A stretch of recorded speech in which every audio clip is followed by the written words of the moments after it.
Ito, isang malaking karangalan po ang ipakilala ang isang leader na kahit kailan ay hindi tayo iniwan sa gitna ng laban natin sa pandemya.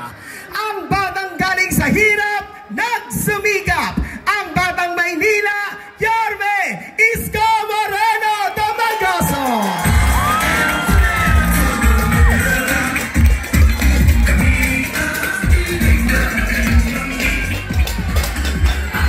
Magandang gabi mga batang Quiapo!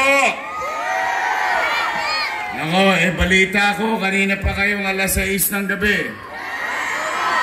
Di wala nagsaing sa bahay. Patay.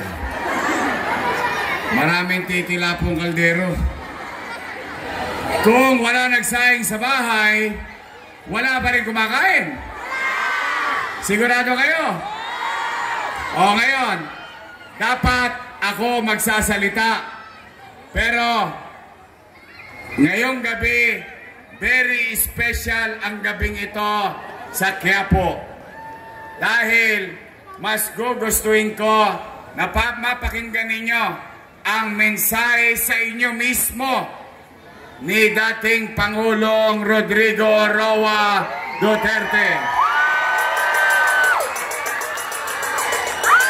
Na dadaling sa atin ang mensahe na yan ng kanyang maganda at magaling na anak na Vice President Sara Duterte.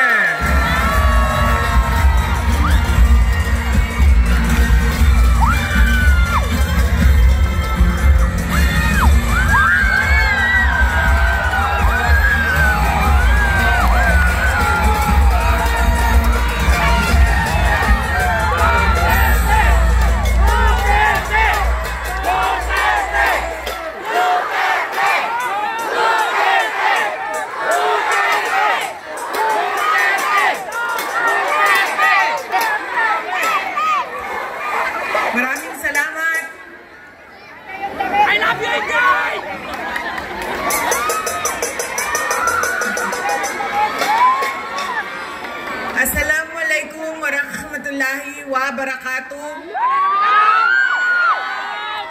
Madayaw mayong gabi kaninyong tanan. Magandang gabi sa inyong lahat. Unahin ko po muna ang aking mga pagpapasalamat. Nagpapasalamat tayo sa ating babalik na Mayor Isko Moreno Domagoso sa kanyang pagpapahiram sa atin ng stage, ng ilaw, ng kuryente, ng mikropono para mapaabot sa inyo ang aming mga mensahe ngayong gabi na ito. Pangalawang pagpapasalamat ay sa inyong lahat, mga kababayan, dahil marami sa inyo ang hindi pa kumakain, hindi pa nagluto, pero nandito galing pa sa trabaho, pero nandito kayo para makinig sa amin at sa aming mga mensahe para sa bayan. Maraming salamat po sa inyong lahat.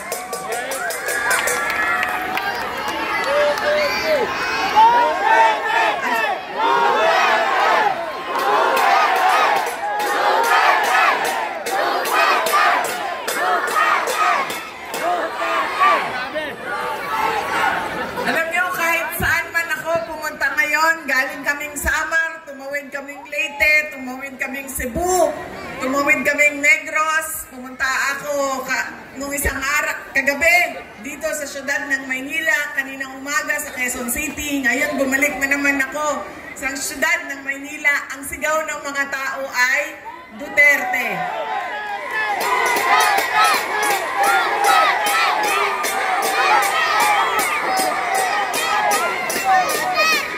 Baka lang po nakakalimutan ninyo na hindi po ako kandidato ngayong eleksyon na ito.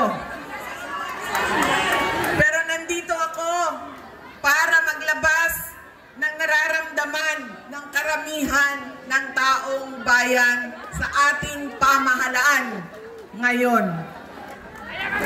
Pero tapusin ko po muna ang aking mga pagpapasalamat. Ang sunod po na pagpapasalamat ay mula sa akin, personal, sa inyong lahat. opisina, sa tanggapan ng pangalawang Pangulo, sa inyong patuloy na suporta at pagtitiwala sa aming lahat. Maraming salamat po sa inyong mga kababayan. At ang huling pagpapasalamat ay mula po sa pamilya namin, ang pamilya Duterte. Napakalaki ng utang na loob namin sa inyong lahat sa pagkakataon na ibinibigay ninyo sa amin na makapaglingkod sa ating bayan.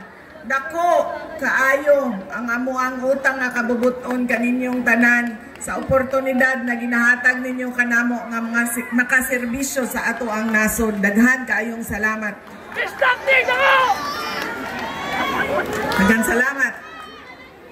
Alam nyo, marami sa ating mga problema ngayon ay dahil sa ugali nating mga Pilipino kung paano tayo pumipili ng leader ng ating mga komunidad at ng ating bayan. Una na ugali ng Pilipino ay kung sino yung nagpapatawa sa kanila, sumasayaw, kumakanta, na-entertain sila, ay yun ang naaalala nila pag-upo nila doon sa presinto, sa voting precinct natin. Hindi na natin tinatanong, ano ba ang pangako ng tao na ito nung siya ay tumayo sa entablado para mangampanya? Tinupad ba niya ang kanyang pangako? Yan ang ugali natin. Maganda sa paningin, sumasayaw, na-entertain ako, naaaliw ako sa kanya, iboboto ko siya. Hindi na natin tinanong. Noong ba ikaw ay nangako na 20 pesos ang kilo ng bigas ay tinupad mo ba?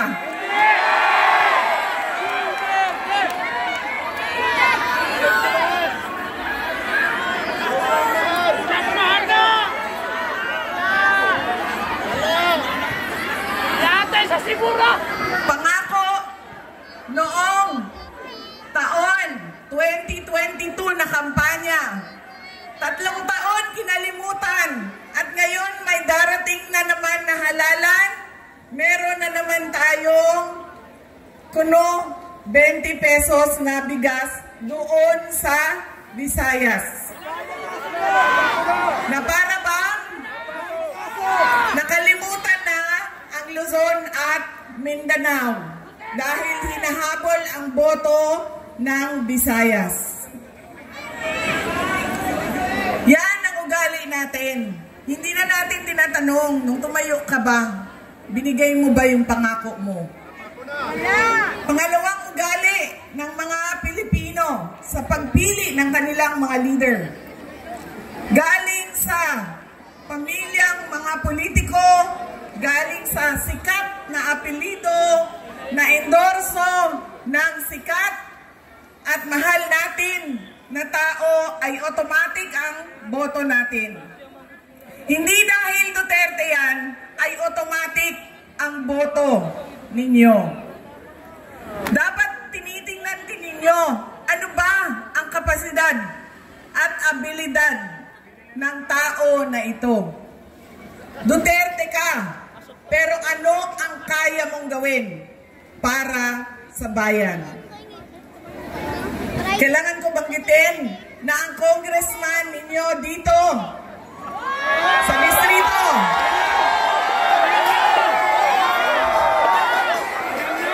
ay inendorso mo ba?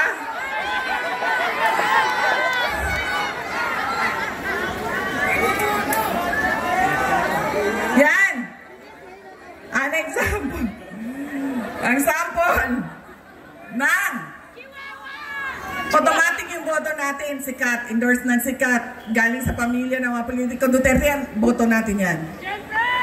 Ganyan ang ugali nating mga Pilipino. Alam nyo, yung congressman nyo, si Joel Chua ba yun?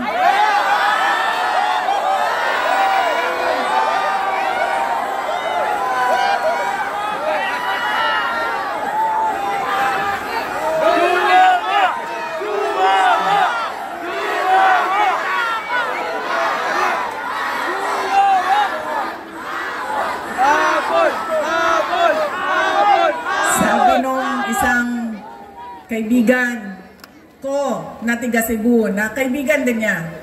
Sabi niya, pare, bakit mo naman ginaganyan si Sara? Wala naman niyang ginawa sa iyo. Sinisira mo ang pangalan. Sabi niya doon sa kaibigan namin, putang ina pare, hindi ko naman kilala si Sara at hindi niya ako kilala. So ano bang pakialam ko sa kanya? Putang ina rin. Putang ina rin. Nandito ako ngayon sa distrito niya.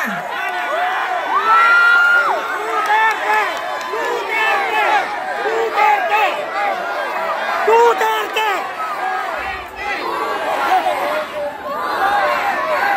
Duterte! Nagpapakilala ako sa inyong lahat. Ako, si Sara Duterte. Kaya ko makipag-away sa kanal. Duterte!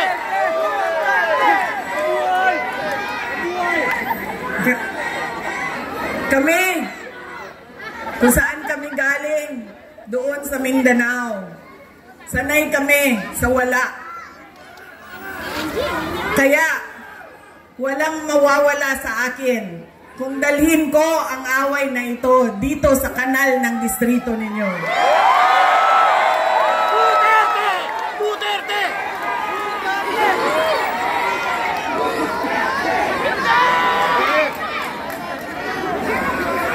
Mga sis, saan kayo galing?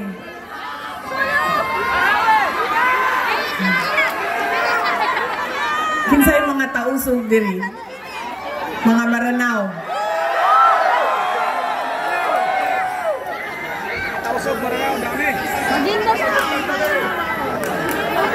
Kinsay mga Bisaya?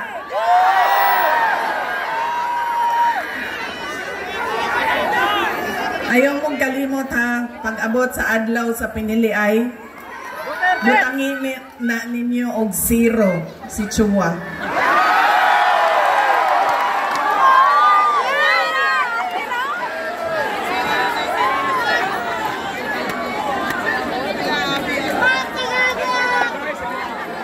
Pangalawa, sikat na apelido, pamilyang politiko, automatic ang boto natin. Pangatlong, ugali ng mga Pilipino sa pagpili ng kanilang mga leader. Kung sino yung may pera at bumibili ng boto, ay ibinibigay natin ang ating pagkatao sa kanila. Alam nyo, galing akong Bacolod, galing akong Manila, kahapon, Quezon City. Tinatanong ko ang mga tao, magkano ba ang bilihan ng boto? 2,000, 3,000. Meron pang bilihan ng boto na tawag ay tupad, akap, AX, maip. Ginawa ng legal ang pagbibili ng pagkatao ng mga kababayan natin. Yan ang ugali natin. Kung sino yung magbabayad, bibigay ko sa kanya ang boto niya. Tanggapin natin ang pera. Bakit hindi? Galing naman yan sa gobyerno. Hindi na, ibibigay ko yung buong paa ko sa inyo kung merong politiko nagbibigay ng pera na galing sa bulsa niya. Wala! Lahat yan galing yan sa pondo ng gobyerno. Buwis natin yan. Tax natin yan na binabayad natin. Tanggapin nyo ang pera.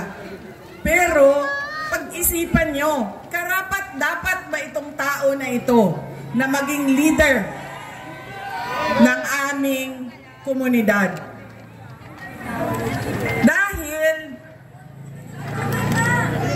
pag binibigay natin ang boto natin at hindi natin pinag-iisipan ang ating initiate na pangalan, babalik na naman tayo doon sa hindi ko na kailangan ibigay ang pangako ko sa inyo habang ako ay nangangampanya. Dahil binayaran na kita para sa boto mo. Ano pa ba ang obligasyon ko sa iyo? Bayad ka para bumoto sa akin. So bakit pa ako magbibigay ng tama at totoong serbisyo?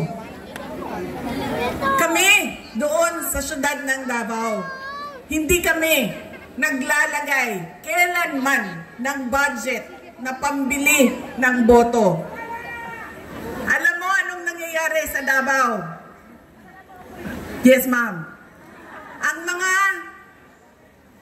taga-Marawi, naa sa Isla Verde, naa sa Boulevard, boboto sila sa umaga sa Davao City.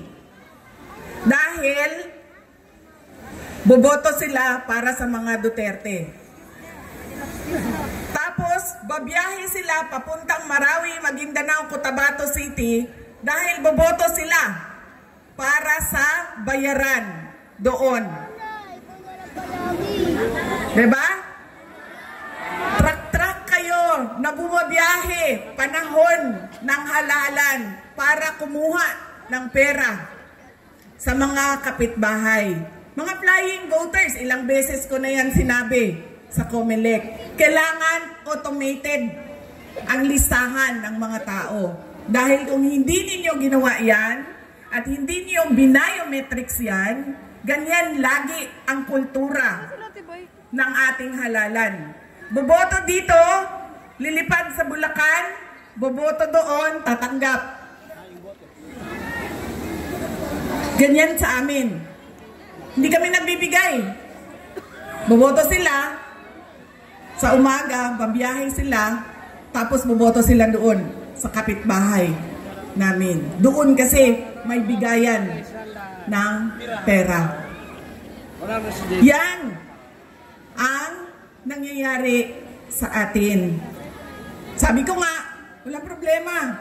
Kunin natin ang pera, pero pag-isipan natin ang ating mga leader. Dahil yan ang kinabukasan. Yan ang magdadala sa atin sa tama o maling kinabukasan ng ating bayan. Alam niyo, masakit sa akin yung pagbibili ng boto. Dahil nga, nawawala yung respeto ng tao sa isa't isa. Nagiging transaksyon. Mahalin mo ako, bayaran kita. Pag hindi mo ako bayaran, hindi kita mamahalin. Nagiging transaksyon ang ating mga relasyon sa ating mga kababayan. At masakit sa akin dahil sino ba at kaninong boto ba ang binibili ng mga politiko?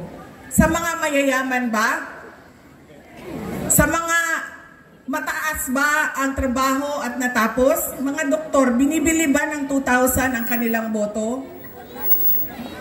Mga engineer na kumikita ng 1 milyon isang buwan, binibili ba ng 2,000 ang kanilang boto? Hindi. Ang binibili ang boto, yung mga tao na araw-araw naghihirap, nagtatrabaho, naghahanap buhay dahil ang 2,000 ay napakalaking bagay para sa pamilya nila. Yung mga taong naghihirap at walang-wala. Masakit yun.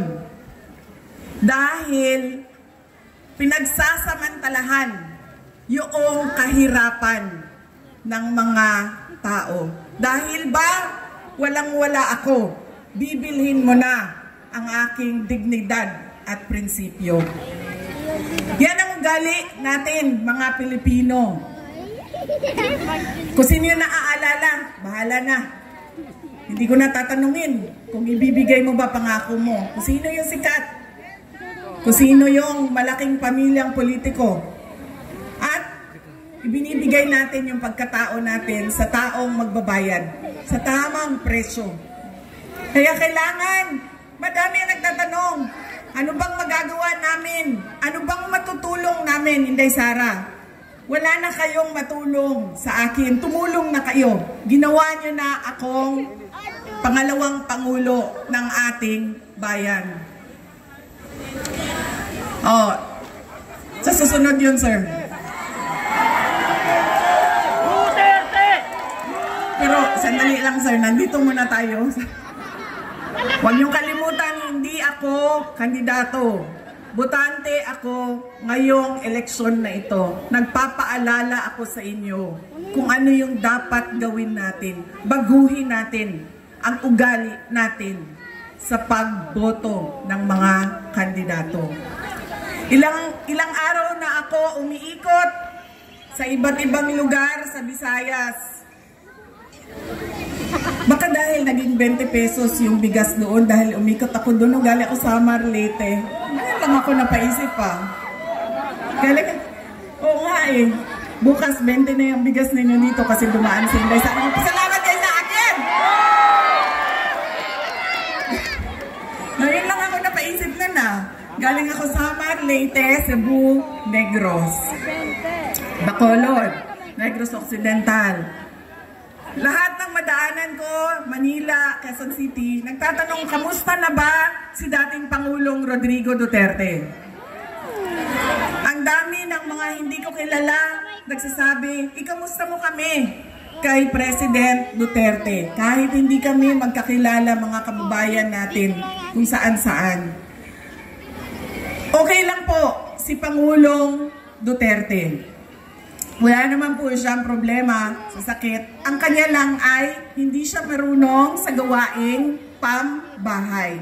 Hindi siya marunong maglaba, hindi siya marunong magluto, at hindi siya marunong maglinis ng kanyang kwarto.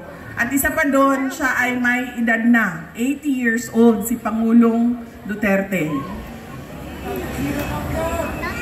Unsa daw? Saya na. Sabi ko sa kanya, alam mo ang pinakamadali dyan, itlog na lang, halu-haluin mo lang yan, dagdagan mo ng asin at paminta, tapos lutuin mo sa mantika, okay na yan. Sabi niya sa akin, hindi nga ako marunong magpakulo ng tubig, magpaluto ka pa ng itlog. Yun lang naman ang kanyang challenges o nahihirapan siya doon sa loob. Noong may Coke Zero doon sa supply kasi may vendo siya. May vendo sila. Kanina tumawag siya sa akin.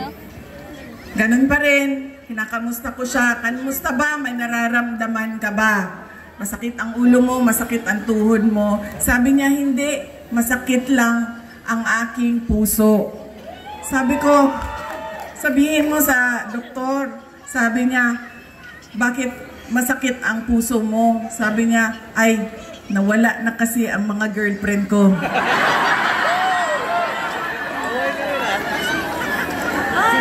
Sabi ko, ay, naku, huwag ka mag-alala. Dahil may 2 girlfriend dyan sa labas ng kulungan, nag-aaway, nag-aantay na lumabas ka. Tapos sabi niya sa akin, sumali ba sa away ang nanay mo? Sabi ko sa kanya, ay naku, wala na siyang pakialam sa'yo. Yan po ang update kay Pangulong Duterte. Sabi niya kanina, kailan mo ba ako ilalabas dito sa detention center? Sabi ko sa kanya, relax ka lang dahil mamayang gabi meron kaming meeting doon sa distrito ni Joel Chua. Ay, sorry. Distrito ni Apple Nieto.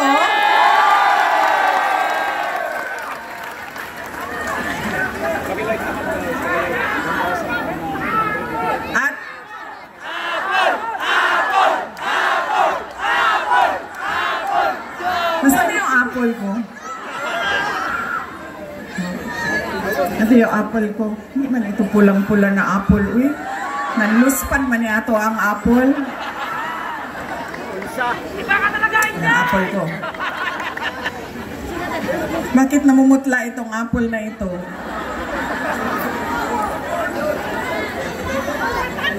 Ha?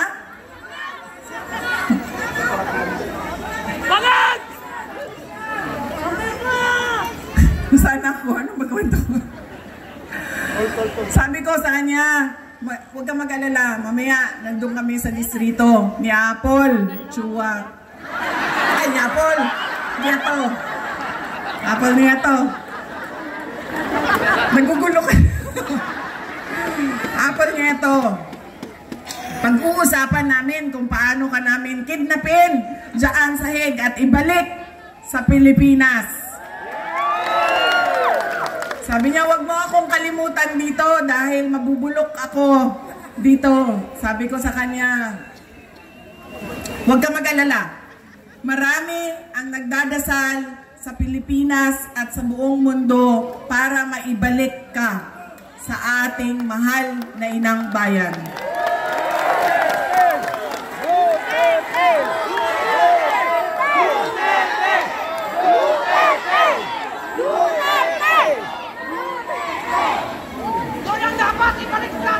Yung mga nagtatanong kung kamusta si Pangulong Rodrigo Duterte, meron po kaming maliit, short, maikling video para sa inyong lahat.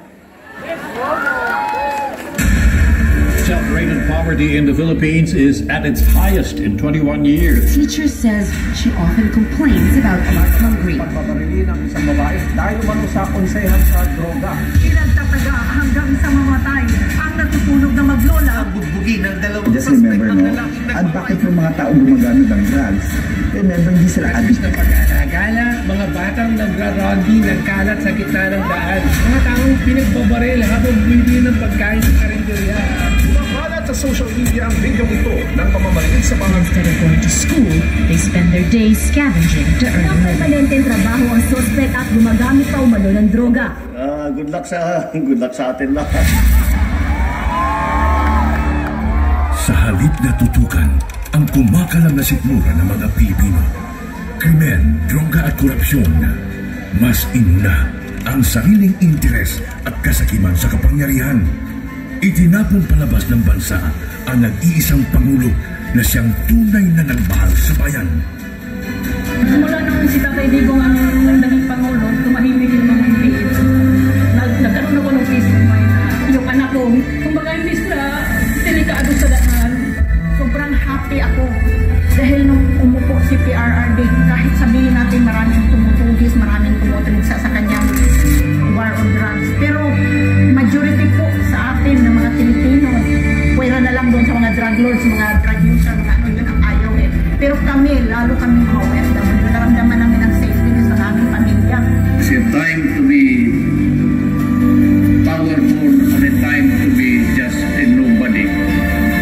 I used to sky the brightest star there was mine, shining brightly. And in a few days, I will be just a Rodrigo Duterte from Danao City. Daghang salamat. Lubos na minahal ni PRRD ang PNP at AFP. Pag ako ang nanalo, kaagad doblado ang sweldo ng pulis pati militar. Pero sinyalan din pala ang gagamitin laban sa kanilang dating Commander-in-Chief. Hihilahin mo yan. Hihilahin mo yan. Ako maniwala ka, hihilahin mo yan. Ano ba ang damage ng government interest? Kung hintayin ko lang yung dalawang anak. Anong darating sa'yo? Huwag na tayo mag-debate nito. This is not the place for debate. Hindi po, Guys! hindi po kanina. Excuse me, sir. Hindi niyo magugustuhan ang kasunod na order.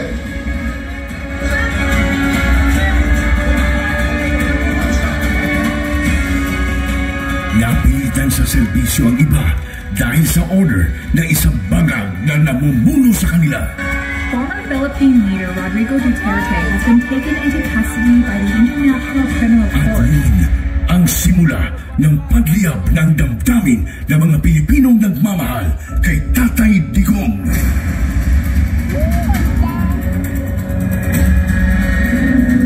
Lumiyab ang sambayanang Pilipino. Bring PRRD home.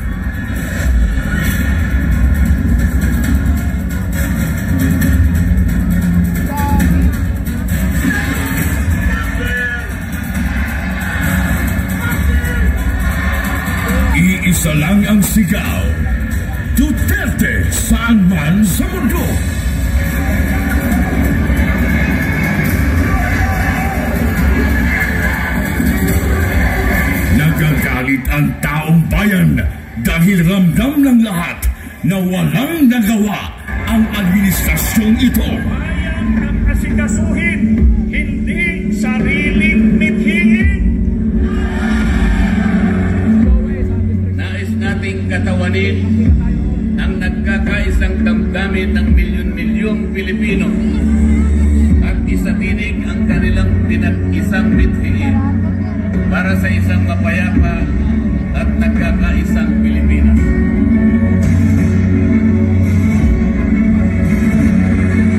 Hindi pa tapos ang pagliyab ng mga puso natin dahil nagpapatuloy pa din ang kasamaan habang nalulugmok na ang inang bayan. Ikawat ni Marcos ang atong gold reserves. Sa pagpapatuloy ng oral arguments sa 89.9 billion peso transfer ng pondo ng Philippine Health Insurance Corporation sa National Treasury, muling binusisi ng mga maestrado ang paggamit ng ahensya sa perang mula sa mga kontribusyon ng mga miyembro nito. Aminado ang DOLE at DSWD na walang listahan para sa mga beneficiary ng ayuda sa kapos ang kita program o AKAP. Sa higit tuloy ng ilan, nagagamit na sa politika ang AKAP. Hindi na pala 7-7, meron pang 30-30-30. Yung 30-30-30. Yung 30-30 naman, kung ikaw ang host ng sortie, you get 30 million, 90 million lahat yun. 30 million AX or ATAP, 30 million na MAIT, and 30 million na tupad.